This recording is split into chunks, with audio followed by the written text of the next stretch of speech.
Well, let's get to it. You know him, you love him, or chances are you hate him like I do. Cory Gardner, your congressman from the 4th District. Now, you've got your district that goes all the way out to Yuma. That's right. But also to Castle Rock. It's a massive district. Lone Tree, Castle Rock, Yuma, Springfield, the Oklahoma Panhandle, all the way up to Longmont, right outside of Boulder, Colorado. Lovely. Big area. Good for you. Big area. All right. What the hell's going on? People don't like Congress. People don't like Congress more than they ever have before. I'm kind of happy because we've got nothing going on in Congress. This makes me feel good because for the couple of years before, things were happening and it all sucked. So what's it like? What's the temperature? I mean, I've been back for the August work period now. We've already held 3 town meetings, and it's divided. I mean, the American public is divided. Congress is divided. You have a split House, a Senate, split House and Senate. You have a president in line with the Senate, and I think what the result is division within the public, division within Congress, and because of that division, it's stopping things from going through. And in many cases, a lot of that may be bad legislation. In other cases, we need solutions on things like debt. All right, let's talk about debt first. You guys keep going up to this debt ceiling, and we keep having the same thing. You keep raising it. Then they talk about sequestration. I say bring it on. I mean, I'm at the point where it's like, bring it on. Every time you raise it, it only gets worse. What's the debt fight like, and when do we have this next puppet show that so happens? it looks like right now the debt ceiling. The debt ceiling, by the way, is about spending new money in the future. The debt ceiling is about money that's already been spent, then they got to borrow money to pay for it. So this is an opportunity for us to actually say, why are we spending it? Why can't we reduce this, just like we did back in 2011 with the Budget Control Act, where we had dollar-for-dollar cuts.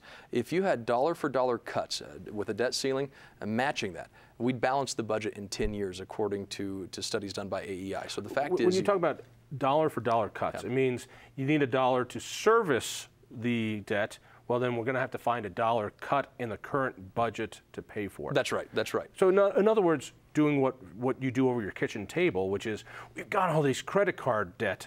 It's killing us. What are we going to do? Well, we're going to have to cut spending here so we can pay down the principal And that's there. why it would lead to a balanced budget within 10 years. And so that's been nicknamed various things over the past 18 months or so, but it would get the budget back into balance within 10 years. That's one possibility coming up, and certainly something that I would support, or ways to pay for anything like that to get our balance, to get our budget into balance. What about those who say, but when we have those cuts, it hits the defense industry, it hits all these other things, it hurts the economy. Our economy is propped up based on government spending. So we got to pay for the debt, yeah, but we got to keep spending the way we're spending. Otherwise, this fragile recovery is going to Well, if the economy depended on government spending, we ought to be having the golden days of our economy right now, because the government has spent record amounts of money.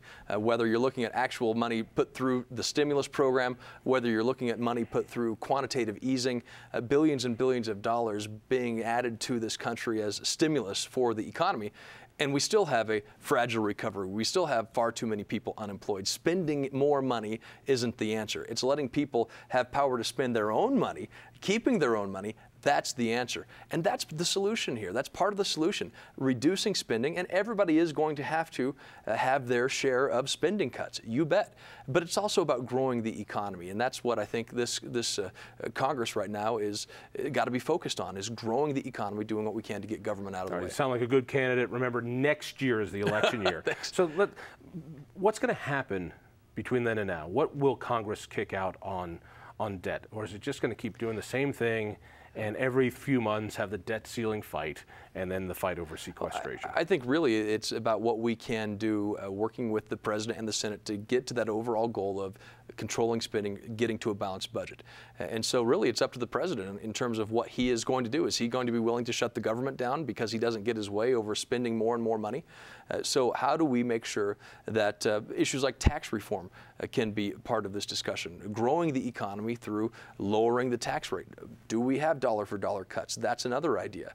Bottom line is, you can't just simply increase the credit limit, so to speak, and not do anything about it. Switch gears. Your district, as we said, it's all of eastern Colorado almost. And so you've got Nordstrom's in Castle Rock, and you've got Yuma. Nordstrom's and Yuma in the same district. Yeah, it's a big district. Yeah. One of the big drivers in your district is energy. That is, you go up north, there are some incredible oil fields and gas fields and people whose lives depend on pulling things out of the ground. Yeah. And they're using a technology called hydraulic fracturing. Right. They've been doing it for years. Your colleague and my congressman, Jared Polis, not a big fan. So here in Colorado, we've got lots of these local fights, plus I wouldn't be surprised if there's going to be a statewide ban. And they've really captured the emotional high ground on this because it's doing all sorts of terrible things when in fact it's not really. What did Jared say? What do you agree with him on? What don't you agree with him on? Well, look, I think what happened, Jared has a second home in Weld County, and across the street from him, there was a well that was drilled or being drilled, a drilling rig that went up on somebody else's property across the street. You have a second home in his district, too. Not in Boulder, no. Oh, that's too bad. That's too bad.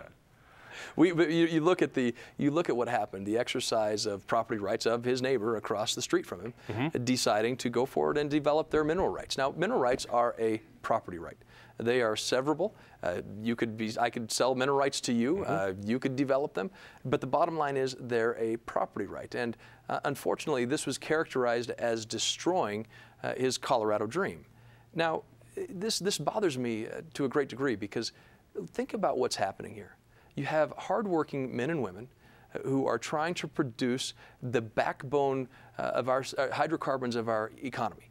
They make our pharmaceuticals, they make the energy that powers our homes, they make the fuel that drives our cars, and they're being accused of destroying somebody's Colorado dream. Exercising property rights are being used to say they destroyed somebody's Colorado dream.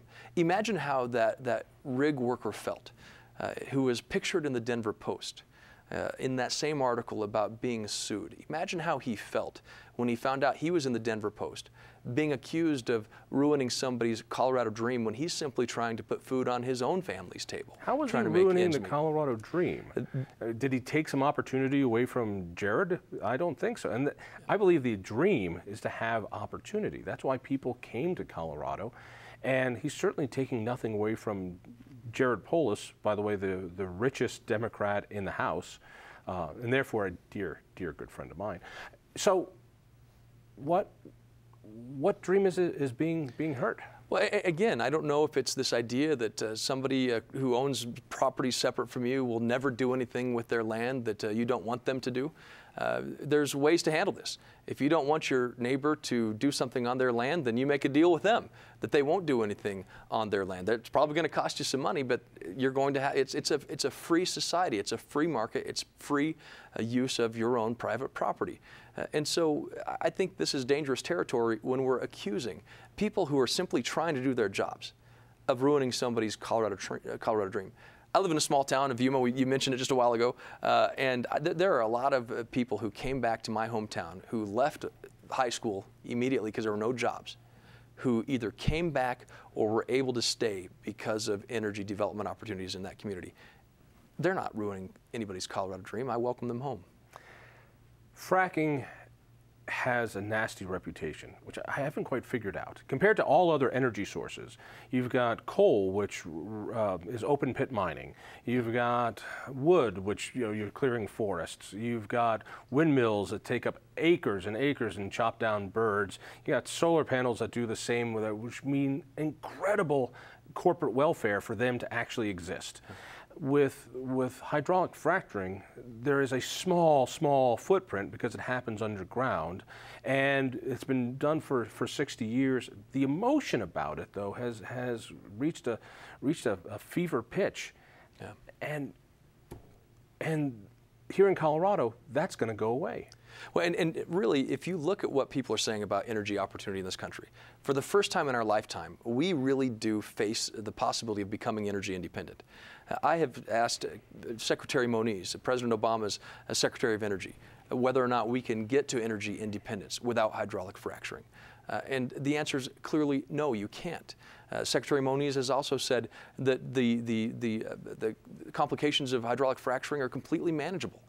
It's a very technical technology. It's a very tough technology, but they're manageable. They get the job done. We are the Saudi Arabia of natural gas. All right, we are sitting upon some of the most vast resources, clean burning resources, and in order to get that, we don't have to harvest trees, we don't have to rip down mountains, we don't have to have open pit mines, we have to poke some holes in the ground. It has a very small footprint, and this new technology allows us to reach that.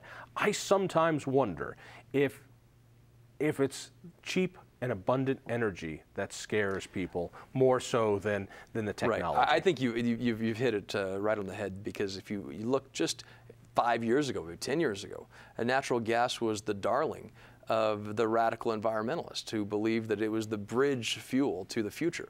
But now, because we have an abundance of it, they began attacking it. And so it really is about those jobs that they simply don't like. It's the kind of job that they don't want. It's the kind of resource they don't want.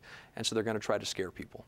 Talking about feel-good energy, it was in your district where the Abound solar debacle came by, and it was a sad thing to see because people were guaranteed jobs. Investors put a lot of good money into this company, which was guaranteed what, $400 million worth of corporate welfare from the feds, and a lot of people I know lost a lot of money in it, and they knew what was going on.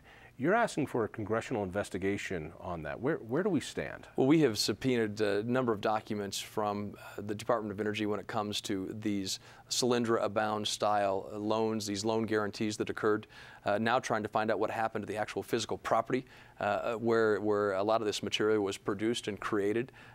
Is there environmental risks associated with it? What happened to those?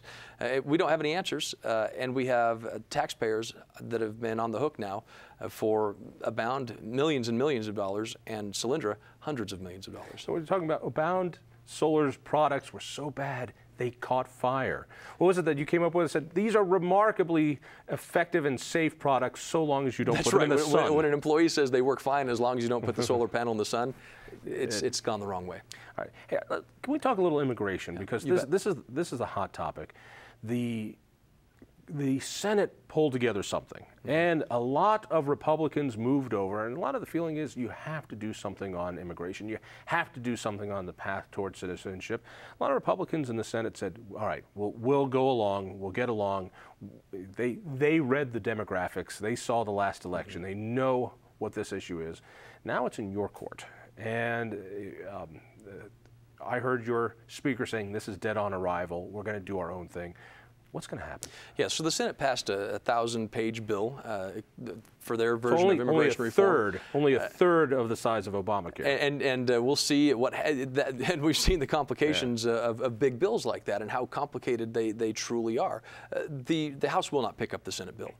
The House believes in an immigration reform that would break it down into bits, parts, and pieces to address issues one-on-one, not in a big 1,000 multiple-page bill, but to target a guest worker program, target security. Bottom line being, though, the House will not act on anything other than ensuring our security is first, enforcement of the law happens, and that anything done leads to a healthy American economy. So the entire goal of the House of Representatives that sounds good. Let me push you on that, because everybody's for what you just said.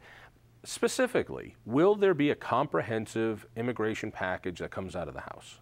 Well, the House won't pass a comprehensive immigration bill like the Senate did. Okay. What we will do is work on legislation like a guest worker program. All right, what's that guest worker? Let's talk about that. What do you think likely is going to pop out on guest worker? So there's an ag jobs bill that's in the House right now. It's working through committee. It should be on the floor sometime in September or October. Just making sure that the visa numbers are right, the way they process those guest worker visas happens in an expeditious manner, with enough time to make sure that the people who actually need it didn't lose their crop before they get the help that they were looking for.